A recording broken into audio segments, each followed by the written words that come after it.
അസ്സലാമലൈക്കും, നമസ്കാരമുണ്ട്. ഞാൻ നാസർമോനാണ്. ഇന്നുള്ളത് എൻ്റെ വീട്ടിലുള്ളത് സാലി എന്ന് പറഞ്ഞ മോളാണുള്ളത്. എത്ര വയസ്സെത്താ? 16 വയസ്സായി. ഒരു വാടക വീട്ടിലാണ്. നമ്മളെ മക്കളൊക്കെ സന്തോഷത്തോടെ നമ്മൾ ഒരുപാട് സുഖത്തോടെ ജീവിക്കുന്നുണ്ട്. പക്ഷെ ആ ഉമ്മ, ആ കുടുംബം ഈ കുട്ടിയെ ചികിത്സിച്ചിട്ടും മറ്റുള്ളതായിട്ട് കടത്തിൽ മുങ്ങി. ഇപ്പോൾ ഒരു അടച്ചുറപ്പുള്ള കൊച്ചു വീട്, ഒരു 550 സ്ക്വയർ ഫീറ്റ് വീടുണ്ടാക്കി കൊടുക്കാൻ നമ്മൾ തീരുമാനിച്ചിട്ടുണ്ട്. നമ്മളെ സേഫാണ് ഇവിടെ കൊണ്ടുവന്നിട്ടുള്ളത്.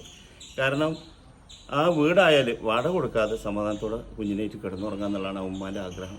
നമ്മളൊക്കെ സിമെൻറ്റോ കമ്പിയോ മെറ്റലോ എന്തെങ്കിലുമൊക്കെ നമ്മളൊക്കെ ഓരോരുത്തർ ഓഫർ ചെയ്താൽ നമുക്ക് ആ വീട് എന്ന സ്വപ്നം പൂണിച്ചു കൊടുക്കുക. അപ്പോൾ നമുക്കൊക്കെ ഇങ്ങനത്തെയുള്ള മക്കളെ റബ്ബ് തരാതിരിക്കട്ടെ. കാരണം വേറെ ഒന്നുമല്ല, ഇത്തരത്തിലുള്ള മക്കളെ കിട്ടുമ്പോൾ അവരെ നമ്മൾ സംരക്ഷിക്കാൻ പാടുപെടുകയാണ്. പക്ഷെ സ്വർഗത്തിൻ്റെ അവകാശികളാണ് അവർ. സത്യത്തിൽ അവരെ സംരക്ഷിക്കുന്നിടത്തോളം നമുക്ക് അത്രയും നാളെ പരലോക ജീവിതത്തിൽ ഏറ്റവും പുണ്യപ്പെട്ട പ്രവൃത്തി അള്ളാഹ് തരുന്നു.